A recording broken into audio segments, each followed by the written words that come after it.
are on one of the planet's natural thrill rides, rafting through Whitewater Rapids. Unfortunately for you, the worst is yet to come.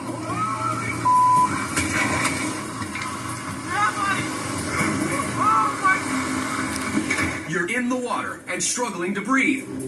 What would you do to survive? Should you A, swim back to the raft and hang on, B, lie back and let the river take you, or C, grab onto the nearest boulder and wait for rescue?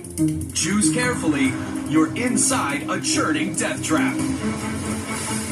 River rapids are created by four things: either the underwater topography of a river, the rate at which a river is falling downhill, or the gradient, compression, constriction. A river is flowing along and then suddenly there's a canyon that constricts it, and now all of that water has to go through a much narrower area, a bottleneck.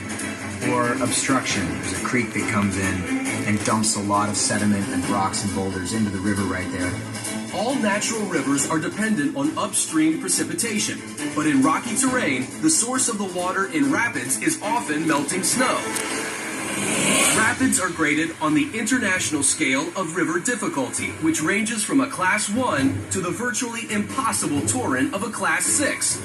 But even beginner-level rivers can catch boaters off guard and prove deadly.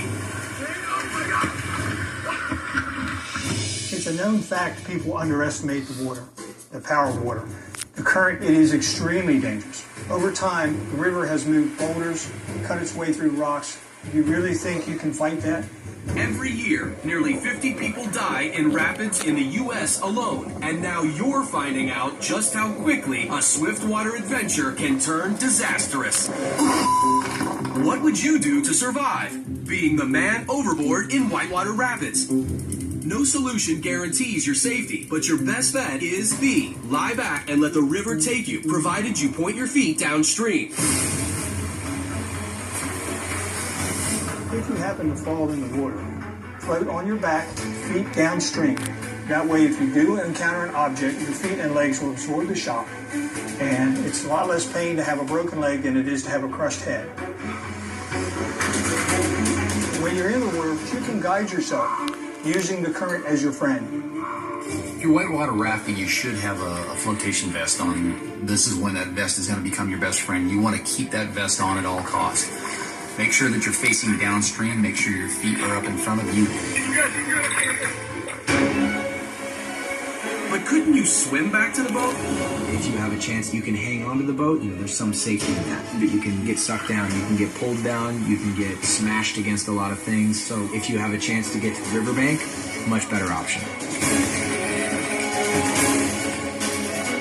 What about trying to grab onto a boulder or other object in the river? A lot of times you're going to find that they're covered with moss, other debris, they're sharp. It's going to be very difficult to hang on in moving water.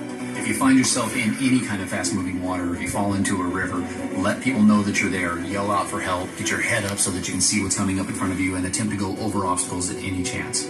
Luckily, this amateur rafter soon reaches calmer waters.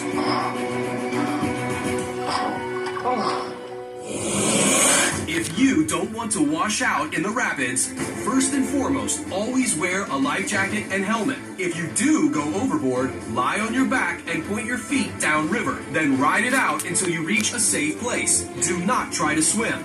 And do not grab onto boulders or other objects. Stay sharp, and you should survive this terrifying whitewater horror.